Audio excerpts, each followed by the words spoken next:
30 killed in fresh Mango attack despite government-imposed curfew. Army neutralizes bandits, rescues 4 in Kebbi.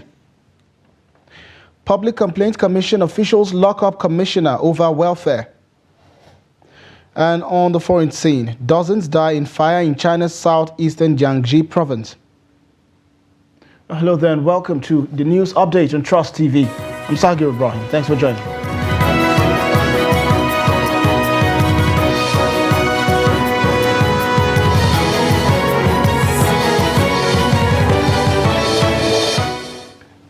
Thanks for joining once again. No fewer than 30 persons, mostly children and women, have been killed by assailants in Kwahaslalek village, a community in Mangu local government area of Plateau State. The president of the Magavul Development Association, Joseph Guancat, said the attack occurred on Tuesday night while residents assembled at a compound in the village to observe the curfew imposed on the local government by the state governor. Houses and property were also destroyed in the attack. 2 other communities of Kinat and Meirana on the borders of Mangu and Berkin-Ladi local government areas were also attacked the same night. Sources indicated that aside from the attacks at Sabongari and Mangu, the attackers unleashed terror on the other communities. The police in the state have since confirmed Tuesday night attack on Kwahaslalek village as well as the burning of the market and worship centers in Mangu town. DSP Alfred Alabo said the police were yet to ascertain the casualty figures and level of destruction as investigations were ongoing. Meanwhile, the 24-hour curfew imposed on Mangu local government area by the government is still in force.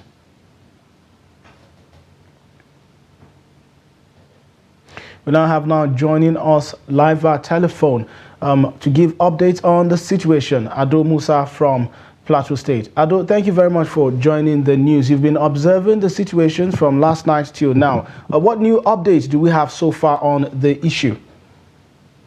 Well, at the moment, the residents of the affected communities have confirmed to me just some minutes ago that normalcy has been restored because they are beginning to see some security personnel, particularly the military.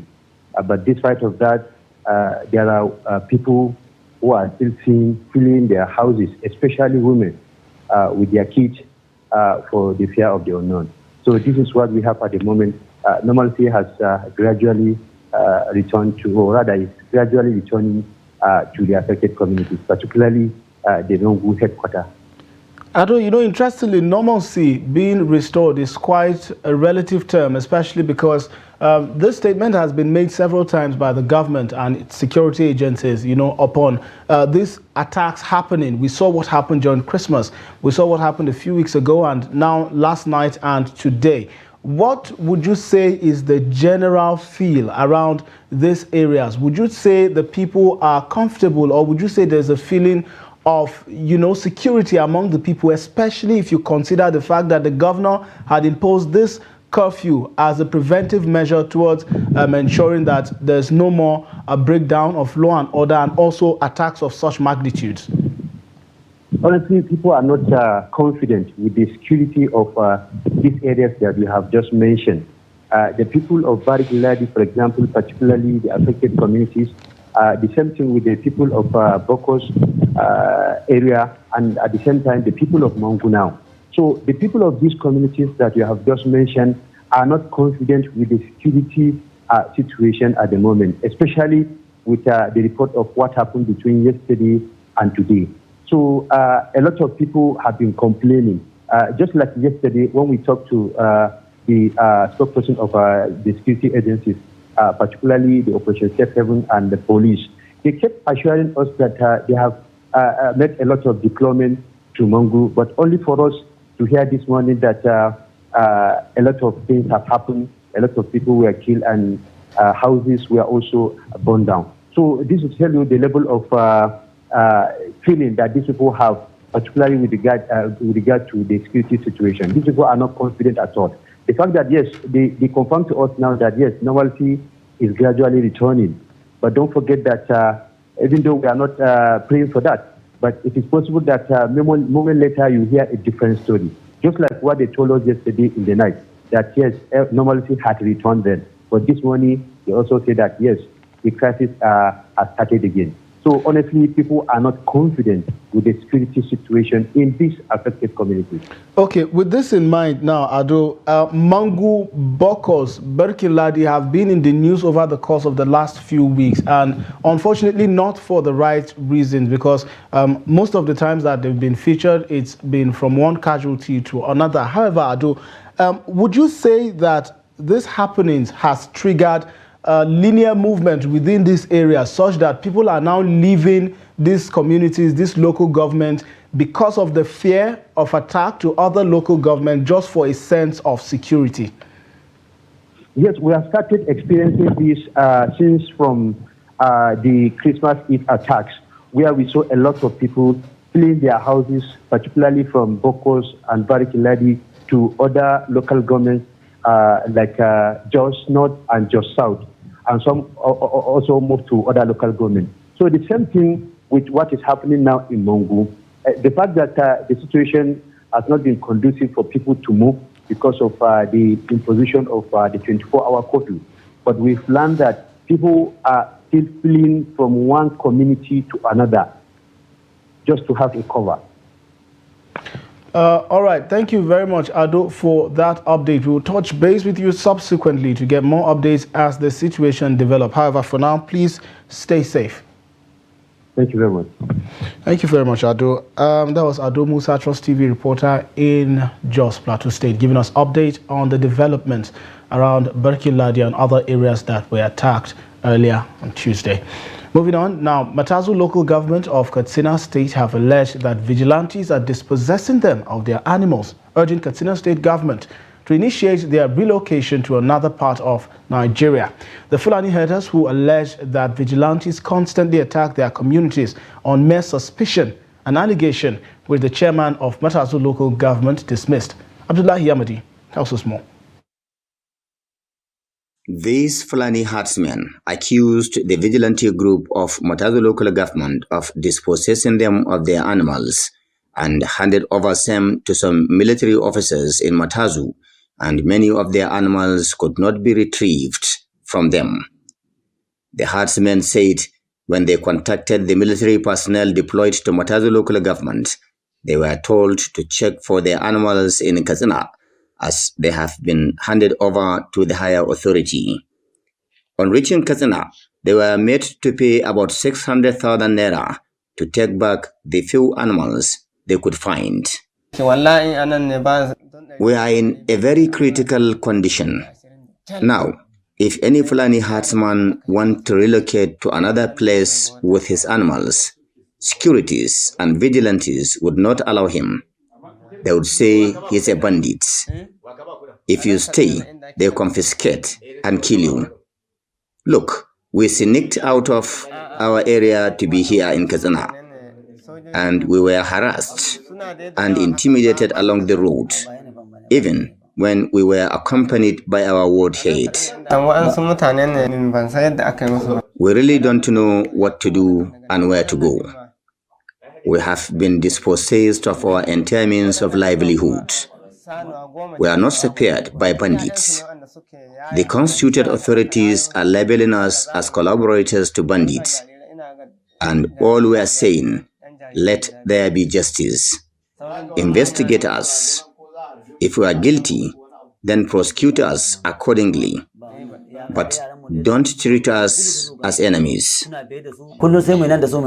However, Chairman of Matazu Local Council Shamsuddin Muhammad Sayaya, while reacting to the allegations, said the claims are baseless and unfounded, calling on all well-meaning citizens of the area to support government's efforts and commitment of fighting bandits and their collaborators. In a security operation like this, I believe those in the possession of those animals were not happy with the reprise, with the actions of the security personnel, because in one way or the other they collaborate with those bandits. They either give them shelter or they conspire with them in one way or the other. So they will say as much as they can to tarnish the image of the whole exercise. This is not the first time herdsmen will raise alarm over excesses of vigilantes, including the proscribed Ensake and some security operatives in the state. Abdullahi Ismayamadi, Trust Television News, Kazana. And a Quranic teacher in Suleja, Niger State, Malam Nura, has been arrested on the order of the Niger State Child's Rights Agency for beating and inflicting injuries on his pupil with a whip. The 11-year-old pupil, Isa Muazu, whose parents reportedly reside in Kao area of Kaduna State, was severely beaten and by his Quranic teacher for his inability to memorize a portion of the Holy Quran the teacher assigned to him to memorize. The victim was said to have been brought to Suleja for Quranic education alongside his brother before the incident happened. The acting director of the Niger State Child's Rights Agency, Suleiman Shehu, said the teacher had been arrested and handed over to the Criminal Investigation Department of the police in the state for further investigation, while the father had equally been invited to Mina. He said the child had been taken to hospital for treatment, adding that the suspect would be prosecuted at the end of investigation. Shehu said the agency had handled more than 10 cases of similar nature where children were subjected to harsh treatment, adding that of all the cases, 5 have been prosecuted. And soldiers from the 1 Battalion, Nigerian Army, Duku Barracks in Birnin Kebbi and the vigilante group has neutralized some bandits operating at the Sabon Birnin forest of Shanga area of the state and rescued 4 kidnapped victims from their hideouts. Those rescued from the bandits include a 60-year-old man, Hakimi Rumbu, and Amina Diko, Abdullahi and Bello Abdullahi, a 22-year-old from the Tungan Namuna in Koko area of the state. Briefing journalists at the Cabinet Office in Birnin Kebbi, the Director of Security, Abdurrahman Usman, said the troops also recovered 3 AK-47 rifles mounted with magazines, 3 extra magazines, 142 rounds of live ammunition and pairs of military uniforms from the bandits' hideout at Sabon Birni. While commending the troops, Usman said Governor Nasir Idris has given security operatives in the state both moral and material support to enable them carry out their duty of protecting lives and property in the state. And the FCT Police Command has clarified that the explosion near a refuse dump outside the Bureau of Public Enterprise premises in Maitama, Abuja, was caused by overheated metal refuse bin. The clarification, according to the FCT Command spokesperson SP Josephine Ade, followed a report by the Rapid Response Team and members of the Explosive Ordnance Disposal Unit, which was deployed to assess the situation. Ade said preliminary findings indicate that an overheated metal refuse container activated under intense heat exploded, causing injury to 2 of the refuse evacuators who are currently receiving medical attention at Maitama General Hospital. The FCT Police Command, while urging members of the public to exercise caution and refrain from using metal refuse bins, however, recommended the use of plastic or rubber containers for waste disposal as they pose a reduced risk of incidents. And the Economic and Financial Crimes Commission, EFCC, has arraigned former governor of Anambra State, Willie Obiano, over alleged 4 billion naira fraud during his time as governor of the Southeast State from March 2014 to March 2022. The 68-year-old was arraigned today on Wednesday before Justice Ian Ekwo of the Federal High Court, Abuja. Obiano pleaded not guilty for the charges of money laundering leveled against him. The prosecution, however, said he has 14 witnesses lined up to testify against the former governor. Obiano is currently on administrative bail granted him by the EFCC, which includes providing 2 sureties who are directors in civil service and own landed properties in Abuja. Justice Ekwa adopted the administrative bail and added that Obiano remains within the Federal Capital Territory, while his travel documents should be submitted to the court. The court also stated that the immigration be alerted that all travel documents are with the court. And the Nigerian Security and Civil Defense Corps, NSCDC, has destroyed a vast illegal refinery site in the creeks of Degema local government area of Rivers State. The illegal bunkering site, situated in a thick mangrove and at Cotton Channel 1, was destroyed by the Marine Unit of NSCDC in the state. Following credible intelligence, all materials used in carrying out the illegal oil bunkering and four different refining stations were destroyed, with some personnel drafted for intensive patrol of the area to ensure that the suspects who are being trailed do not regroup and reconstruct the site. Addressing journalists after the operation, the public relations officer of the command, Olufemi Ayodele, explained that having vandalized Sahara oil pipeline, the owners of the illegal site regularly siphon crude oil to carry out their nefarious business. He said the operations is in line with a renewed charge by the NSCDC Commandant General Abubakar Audi, who directed the River State Commandant to step up intelligence and protection of all critical national assets and infrastructure on land and waterways. This is coming 2 months after suspected sea pirates in the area believed to be crude oil thieves killed 7 NSCDC personnel who were on pipeline surveillance. This is the news update on Trust TV. Coming up shortly. A call for help from a young medically challenged street beggar. This and many more stories after the break. Stay with us.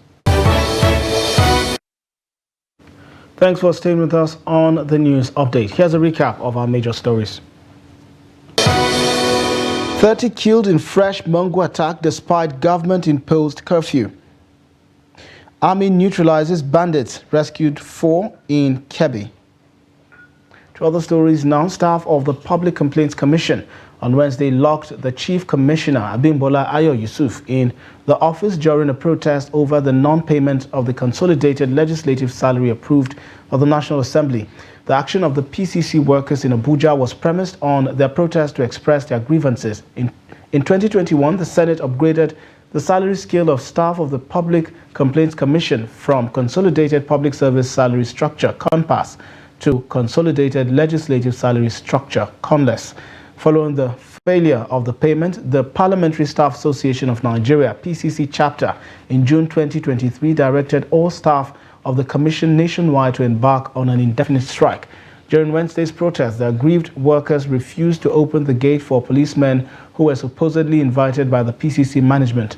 In June 2023, staff at the Commission's headquarters protested and put the office under lock and key, and also prevented the Commissioner from gaining access to his office.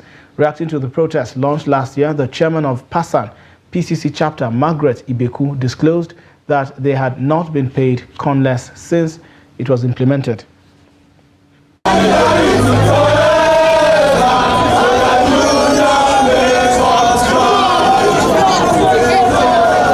past 1 year, Christmas, we did not have a dime for bonus, but every other commissions around here, they went back home with maybe 20,000 bags of rice and all of that. We don't have.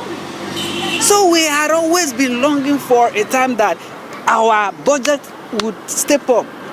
But from the information gathered, they had stepped up our budget. Yet, it's like the commission is not ready to do the needful for the staffs. You can imagine a director of the commission struggling, the staff boss, at the end of the day, after work. It shouldn't be like that. At least a staff of the commission should have at least a take-home at the end of the month. In Bauchi State, a 16-year-old Awal Yusuf, a patient battling elephantiasis, and a street beggar, has issued a heartfelt plea to both the state government and compassionate individuals. Residing in the Nasarawan Jahun area of Bauchi metropolis, Yusuf, fondly called Baba, bears the weight of his health condition evident in his swollen body. This affliction has compelled him to seek alms daily on the bustling pavement of the road near Wunti Market Junction as he strives to sustain himself and afford the painkillers essential for his daily survival. Adamu Imam has more of the details. A traumatized Awal Yusuf is always looking haggard and dirty as he goes about his daily routine without bathing for months and wearing the same pair of clothes. Yusuf is exposed to the scorching sun when the weather is hot and to extreme cold when the weather is cold. His breathing is stressful due to his health condition, which makes him exhausted all day long.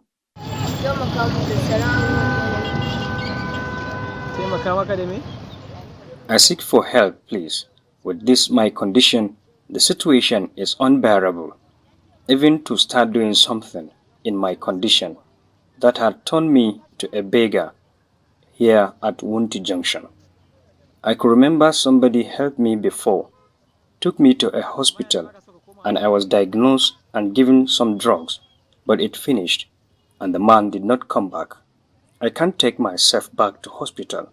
Please, I need help from government and well-to-do people.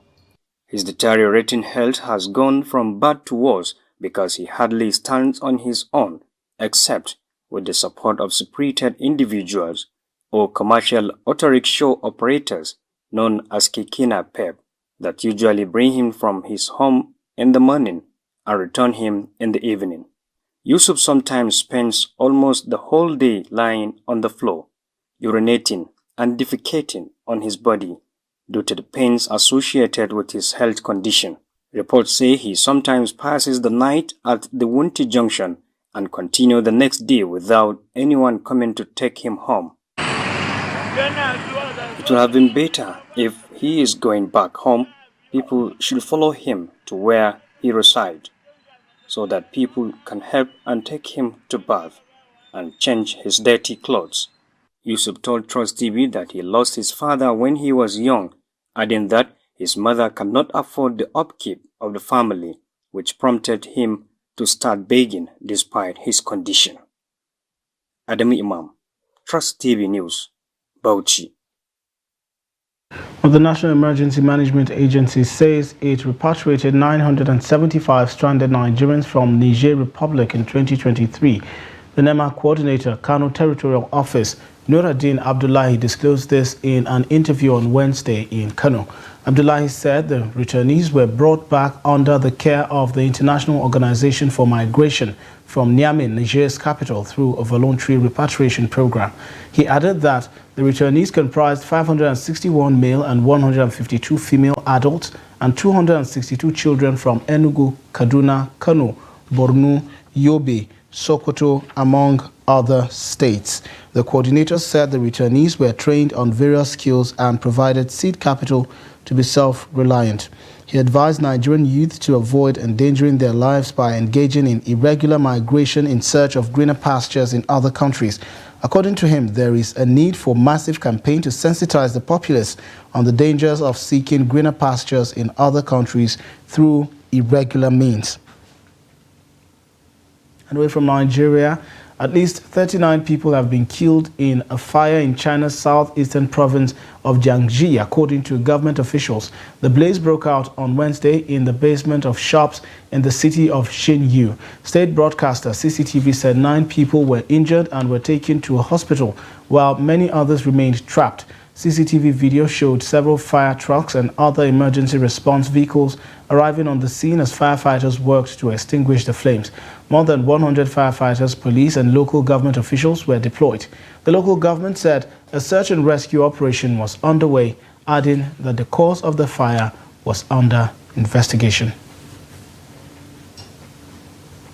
And that wraps up the news update at this hour. Do well to follow us across all of our social platforms and catch our live stream on YouTube for more news programs and documentaries. I'm Sagir Ibrahim. Thanks for watching.